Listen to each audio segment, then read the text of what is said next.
Hartlik welkom by Gemeente Sonder Grense, hier waar jy maar jou koffie mag mors. Jy is ingeskakel op ons YouTube kanaal. Ons begin vandag met 'n splinternuwe reeks uit die boek Timoteus, 1 Timoteus. Ons tema vandag is gedwonge sex change, ou nuus. Sal so 'n radikale verandering 'n verskil maak? Toe ek aan die tema van hierdie boodskap gewerk het, het ek klaarblyklik 'n paar mense so bietjie geskok. Soveel so dat ek eers by 'n leiersvergadering die tema voorgelê het vir goedkeuring. Jy sien, ek wil nie dat mense onnodig afgeskrik word en sodoende nie ons eredienste bywoon nie. Dit lyk vir my of daar baie mense is wat nie besef hoe belangrik die bywoning van eredienste is nie. Nie net hier by ons nie, maar ook by ander gemeentes. Dit lyk of mense nie regtig eredienste wil bywoon nie. En ek wonder waarom. Wat sal mense weer lus maak om 'n erediens by te woon? Wat wil mense uit 'n erediens kry, sodat hulle dit wil bywoon? Sensasie? Skoktaktiek? Plesier? 'n spectacular show? Of dalk celebrities? Of dalk wil hulle net 'n bietjie liefde en aanvaarding hê? Hierdie laaste een kan ek nogal mee aanklank vind. Net opregte belangstelling en vriendelikheid. Dis wat ek graag in 'n erediens wil ervaar. Wat is jou verwagtinge? Waarom sal jy 'n erediens wil bywoon? Wat wil jy hier kry? Wat wil jy hier doen? Ek sal dit vreeslik graag wil hoor, want as ek weet wat jy wil hê, dan kan ek dit dalk vir jou gee. As ek weet wat jy hier wil doen, dan kan ek jou dalk help om dit gedoen te kry. Maar dalk is dit wat jy wil hê en wil doen, nie wat ons kan of wil of moet gee nie. In so 'n geval sal ons jou moet leer wat die regte goed is wat jy hier kan kry, en wat die dinge is wat jy wel hier kan doen. As jou verwagtings verkeerd is, of selfs net anders is as wat ons dink, dan kan ons nie in jou behoeftes voorsien nie, en dan sal ons jou ook nie kan help om vervulling uit die eredienste te kry nie. Hoekom woon jy eredienste by? Of hoekom doen jy dit nie? So kom ons kyk hoe vandag se tema jou verwagtings en die teks by mekaar gaan kom, indien hulle enigstens by mekaar sal uitkom. Ons teks is 1 Timoteus 1 vers 1 en 2. Van Paulus, 'n apostel van Christus Jesus, in opdrag van God ons verlosser en van Christus Jesus ons hoop, aan Timoteus, my eie kind in die geloof, genade, barmhartigheid en vrede van God die Vader en Christus Jesus ons Here. Nou as ons die gedeelte lees, is daar so 'n paar vrae wat ons moet beantwoord. Eerstens, wie was Paulus? Tweedens, wat se ding is 'n apostel? En derdens, wat se boodskap is daar in hierdie versies vir my? So kom ons kyk na die eerste vraag. Wie was Paulus? Paulus was 'n Joodse fariseer. Hy het die Ou Testamentiese geskrifte geken. Hy het Jesus en sy volgelinge vervolg en selfs toegekyk toe Stefanus gestenig is. Maar Jesus verskyn aan hom in 'n skerp lig en hy kom radikaal tot bekering. Jesus roep hom as 'n apostel vir die heidenasies. Paulus het dubbele burgerskap gehad. Hy reis meer as 16.000 kilometer op verskillende sendingreise om die evangelie te verkondig en kerke te plant. Hy skryf uiteindelik 13 boeke van die Nuwe Testament. Sy invloed in die wêreld was dus enorm. Maar ons lees dat hy 'n apostel was. Nou wat vir 'n ding is 'n apostel? Die term apostel word op twee maniere in die Bybel gebruik. Eerstens verwys dit na 'n spesifieke amptelike posisie, en tweedens na 'n spesifieke werk wat in die kerk verrig word. In die sekulêre Grieks verwys die woord apostolos na iemand wat amptelik afgevaardig is vir 'n spesifieke taak. Selfs sekere vragskepe is somtyds apostolies genoem, omdat hulle uitgestuur is met 'n spesifieke vraag na 'n spesifieke bestemming. Nou in die antieke wêreld was 'n apostel die persoonlike verteenwoordiger van die koning en sy funksie was die van ambassadeur van die koning met die autoriteit van die koning. Hy het 'n titel ontvang en 'n koninklike gevolg wat bewys gelewer het dat hy die koning se gestuurde was. Nou net so kon Paulus nie homself 'n apostel maak nie. Hy sê dit spesifiek in die boek Efesiërs, dat hy homself nie aangestel het nie. Hy moes aangestel en uitgestuur word deur die koning self. Die eerste apostels het bestaan uit 12 manne wat onder Jesus se leiding geleer en saam met hom gewerk het. Hulle was direkte ooggetuies van wat Jesus hier op aarde gedoen het. En hulle is deur Jesus aangestel en uitgestuur met sy gesag om sy boodskap te gaan verkondig.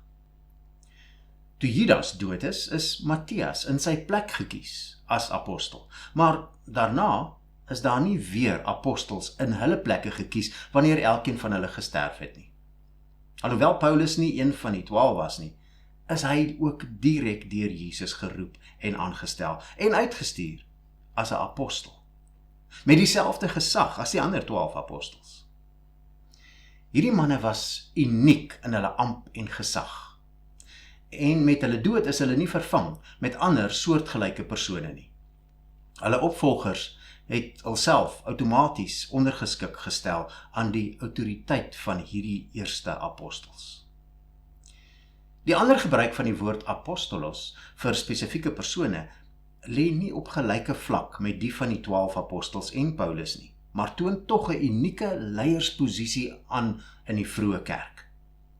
Saam met die 12 en Paulus tel ons altesaam ten minste 25 persone in die Bybel wat apostels genoem word. Maar daar is 'n derde manier waarop ons hierdie woord kan gebruik. Die woord apostel beteken uitgestuurde.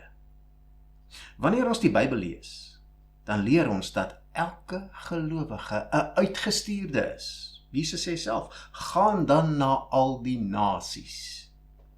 Jesus se opdrag is aan ons almal. In 'n sekere sin is elke gelowige dus 'n apostel, 'n uitgestuurde. Nie met dieselfde gesag of autoriteit as die eerste apostels nie, maar ons is uitgestuurdes. Jy is 'n gestuurde van God. Wag so 'n bietjie, maak jy beswaar.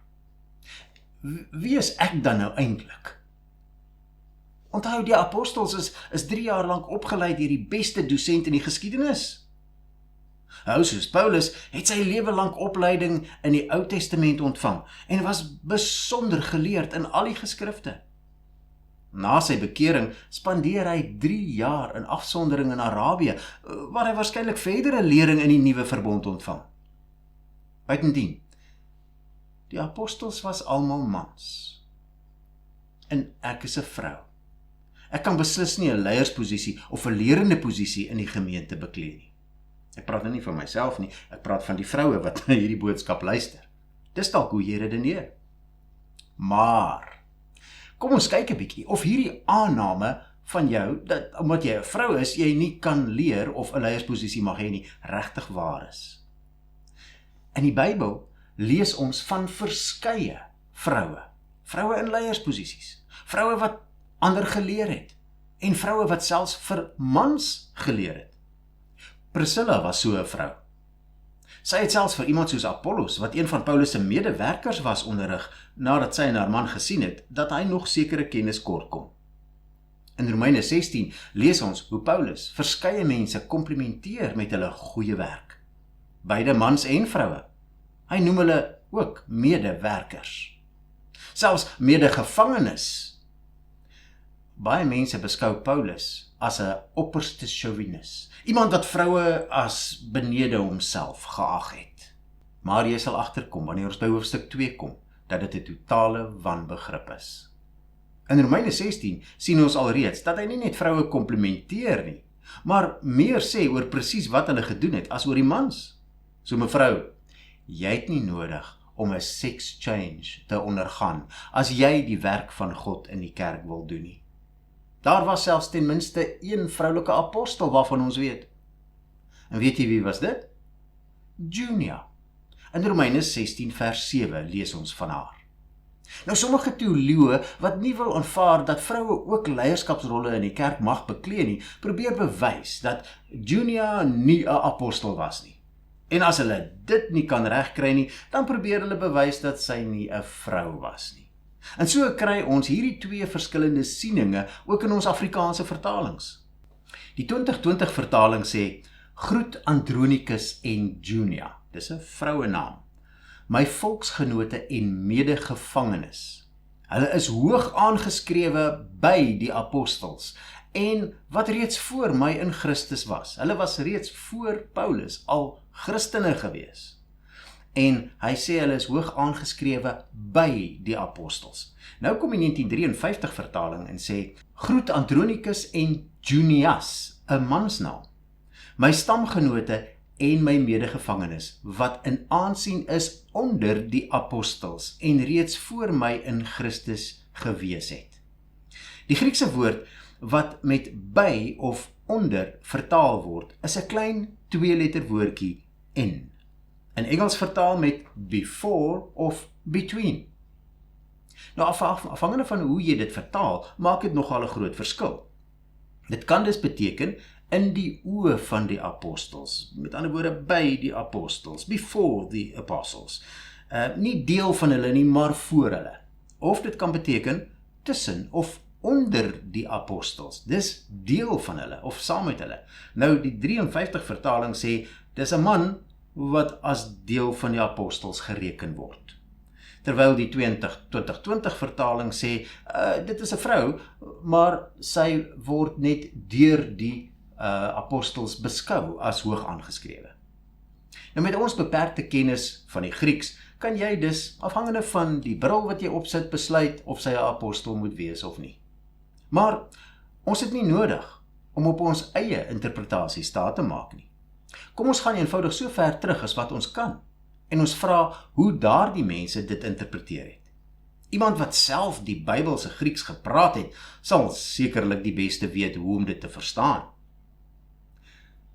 Johannes Chrysostomus is so 'n persoon. John Chrysostom spoke and preached primarily in Greek. Born in Antioch, Syria, he was a native Greek speaker who received a high-level classical Greek education. As a renowned orator in both Antioch and Constantinople, his golden-mouthed, dit was sy bynaam, hy was 'n golden-mouthed preacher. His golden-mouthed sermons were delivered in Koine Greek, dit is die Grieks waarin die Bybel geskryf is, to congregations across the Greek-speaking Eastern Roman Empire. Johannes Chrysostomus het Bybelse Grieks gepraat en daarin gepreek. Hy het dit goed geken en hy was hooggeleerd in hierdie klassieke Grieks. Luister wat skryf hy oor Junia, op grond van hierdie gedeelte in Romeine 16 vers 7. To be apostles is a great thing, but to be distinguished among them, consider what an extraordinary accolade that is. They were distinguished because of their works and because of their upright deeds. Indeed, how great was the wisdom of this woman, that she was thought worthy of being called an apostle. En hy was nie die enigste Griekse kerkvader wat Junia as 'n vrou en as 'n apostel beskou het nie. Hier's 'n lys van name. Naas Johannes Chrysostomus was daar Origenes, Jerome, Theodorus en Ambrosiaster, en dis maar net 'n paar van hulle.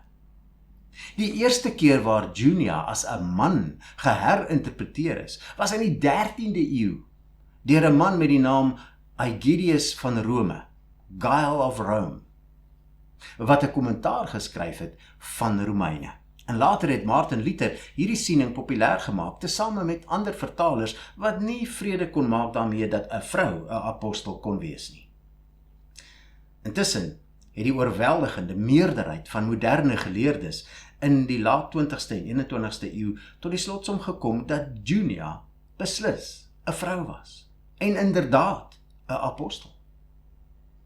Net soos Paulus deur Jesus Christus geroep is, word jy geroep. Nie net om 'n gelowige te word nie, maar meer as dit.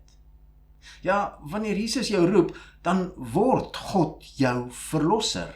Paulus sê dan, hy is 'n apostel van Christus Jesus in opdrag van God, ons verlosser. Maar hy word nie net vir jou iets nie. Jy word iets vir hom, sy apostel, sy gestuurde. Jy word 'n gelowige, 'n verloste, maar meer nog, 'n disipel. En wat doen disipels? Hulle maak disipels. Jy word gestuur om mense na Jesus toe te bring, om mee te werk aan die uitbreiding van God se koninkryk. Jy word gestuur om die liefde van Jesus aan mense bekend te maak. Vandag vra ek jou, hoe doen jy dit? Hoe verkondig jy Jesus se liefde aan mense? Nou nee, moenie afskakel en dink jy moet nou teologie gaan studeer nie. Dink jy nie Jesus wil sy liefde aan sy kinders en selfs aan ongelowige mense bewys nie? Nou hoe verwag jy dat Jesus dit moet doen? Is jy nie sy hande en voete nie? Is jou glimlag nie sy glimlag nie? Nou hoeveel opleiding het jy nodig om mense lief te hê? Hoeveel opleiding het jy nodig om vriendelik te wees? Watter universiteit gaan jy bywoon wat jou daardie vaardighede leer? Toe jy verlossing ontvang het jy ook iets anders ontvang. Iemand anders ontvang. Jy het die Heilige Gees ontvang en hy leef in jou. En dit is sy vrug wat jy nou kan uitleef, omdat hy in jou is. Jy het nie opleiding nodig om die vrug van die Gees uit te leef nie. Jy het die Heilige Gees nodig om in jou te werk. Jy het nie 'n sex change nodig om te kan bedien in die kerk nie. Mans, vroue, kinders, bejaardes, enkellopendes, getroudes. Ons is almal God se uitgestuurdes. Nou ek wil terugkom by my vroeëre opmerking oor die bywoning van eredienste. As daar een plek is waar ons nodig het om die liefde van Jesus te ervaar, is dit in ons byeenkomste. Daar's genoeg haat en boosheid daar buitekant in die wêreld, dat ons nie dit ook nou nog binne in die kerk wil hê nie. Juis in die byeenkomste van gelowiges, daar behoort ons liefde te beleef. Dis hier waar ons dikwels ongelowige mense ontmoet. Dis hier waar mense ons dikwels kom besoek met die hoop om hulp te ontvang. Wat sê ons teks? God ons verlosser en van Christus Jesus ons hoop. En is hier waar daardie mense met hulle seer, hulle teleurstellings, hulle vrese, depressie en hulle angs die liefde van Jesus moet ontdek. Dis hier waar hulle hoop moet kry. En jy het die hoop ontvang, want Christus is jou hoop. Nou is daar op 'n Sondag 20 mense in die erediens. En hier stap 'n stikkende persoon in, met die hoop om die liefde van Jesus te ervaar. 5 van daardie mense is besig om op die verhoog die liedere wat gesing gaan word in te oefen. 2 is besig om die skyfies en die klank agter die toonbank te beheer. Nog 2 is besig om koffie te maak. 4 ander is besig om deur 'n gebedslysie te bid en nog 5 is besig met 'n kursus. 2 staan by die deure om vir die mense te verwelkom en te wys waarom in te kom. Ons kan selfs nog mense bysit vir die sekuriteit op die kerkterrein. Alles essensiële take wat elke Sondag verrig moet word. Maar wie ontmoet daardie persoon wat op soek is na hoop? Wie gaan sit saam met daardie persoon? Wie glimlag vir hom? Wie bied vir hulle koffie aan? Wie stel belang en luister na haar storie? Ja, maar ek is nie opgelei as 'n beraader nie. Luister, daardie persoon het nie gekom vir berading nie. Al wat hulle beleef is iemand wat in my belang stel. Net 'n bietjie liefde, aanvaarding en vriendelikheid. Dis al. En al wat jy nodig het is die Heilige Gees wat in jou is en jou in staat stel om die vrug van die Gees te beoefen. Ek vra jou vandag, waar is jy op 'n Sondag? Wanneer daar 'n byeenkoms van gelowiges is. Ja, ek verstaan, jy word moeg om elke Sondag by die kerk te wees. Ek vat ook so 2 of 3 Sondae af om met vakansie te gaan, en as daar 'n kerk naby is, dan gewoon ek kom by. Nie omdat dit my werk is nie, maar omdat dit my roeping is. God roep jou, maar hy stuur jou ook. En die maklikste deel van hierdie apostelskap van jou is om op te daag by die eredienste. En hoe meer jy hier met mense gesels, hoe meer sal jy beleef hoe God jou gebruik. En hoe meer jy dit beleef, hoe meer sal jy by die inkomste van die gelowiges wil wees en nie een daarvan wil misloop nie. As gestuurde van God, maak jy 'n groter verskil op Sondag by die kerk as wat jy dink.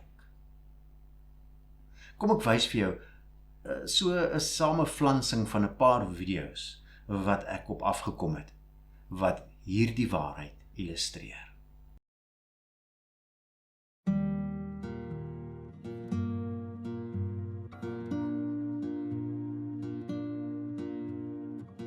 As early as I can remember, as a family, we went to church together.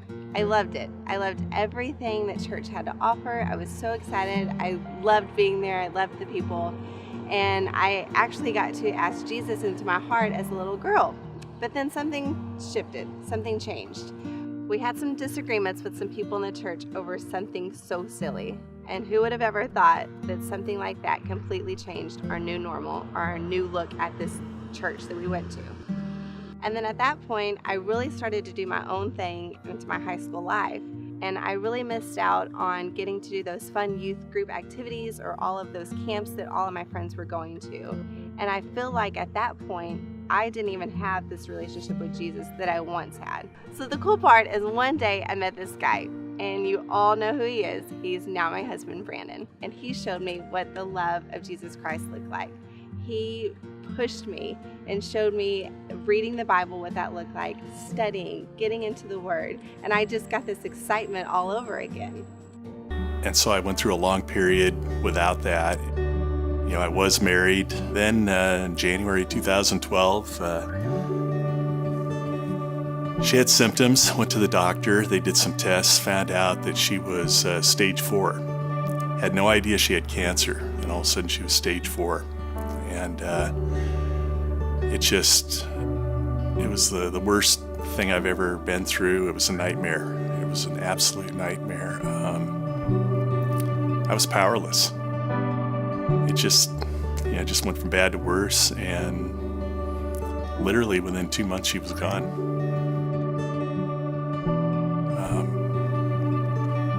It happened so quickly. It just devastated me. Like I say, I was just like dead afterwards. It's like I had died too. But I realized that God is really where I needed to get back to. And so I thought about it. I had good intentions to go, but I procrastinated for a while. Then I went, and it's just been so amazing. The love, the outpouring, the genuine love. One of the things I love about Church Experience, and I noticed right off the bat, is their listeners, which is really important to me. People were just genuinely interested in me and cared about me, loved me, and it's just such a powerful feeling, and it's just something I hope for that everybody can experience. And I just love it.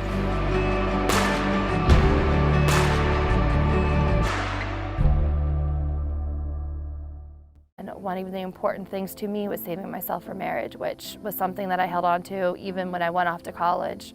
My junior year, I was at a New Year's Eve party and met a guy, and we started talking and went back to his apartment, and things started to get a little bit more physical with him.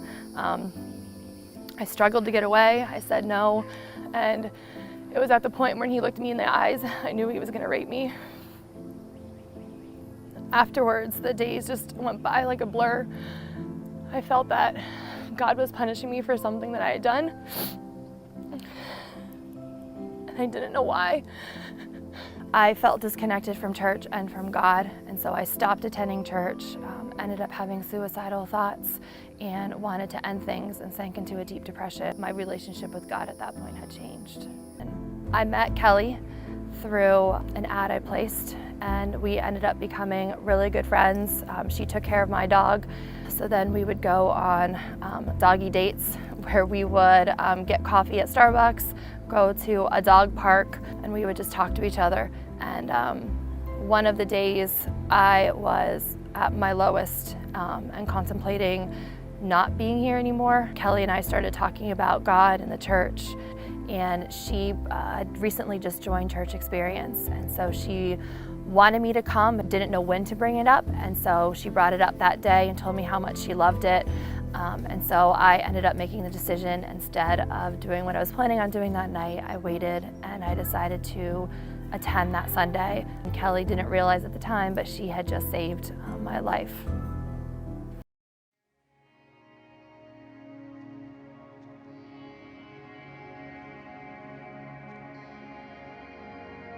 Growing up, I was raised in a Christian household. I was taught, the Christian standards. We would go to church pretty much every Sunday, and it wasn't until really I got older where we didn't go as much anymore. It was more just of a religion. I wouldn't go out of the way to read the Bible, worship music, none of that. I just knew he was there, but never had that relationship, and there were just many other things in my life that I put before him. And I was on medications for my anxiety as well, and no matter what I did, in the moment it helped, but then, I went back to reality and I was still hurting, and I did not find that inner peace or healing with any of those things. And it pretty much took me to my breaking point to realize this was something that I needed Jesus for, and I could not do this on my own. And that's when I built up the courage and I texted a friend from CE, and I was like, basically told her my situation, and I was like, I need to come to church, I really want to turn my life to God. I remember walking into Church Experience that Sunday morning in August, and everyone was so welcoming and friendly to me, and I just felt like this sense of joy. During that service, I remember pretty much crying the entire time throughout worship, and I tried so hard to keep my tears together, but I just couldn't. And it was a great feeling though, because I knew that God was there with me, and I knew that this is exactly what I needed. And I was proud that I took that step to come so that I could get closer to God and I could meet people who are close with God, and it could help me get through this hard time that I was going through. Being so new in my relationship with God, I was kind of anxious on how to start. I didn't really know how to talk to him or how to pray properly. I wasn't really sure how to read the Bible or any of that, but thankfully, being at Church Experience and meeting such amazing people, I had so many people who got me started, led me in the right direction, helped me, and I'm so very blessed for that.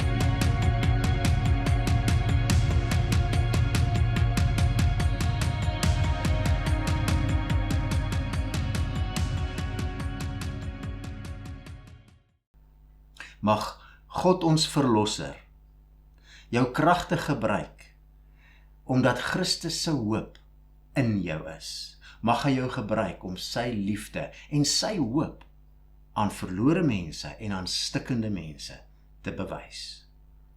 Amen.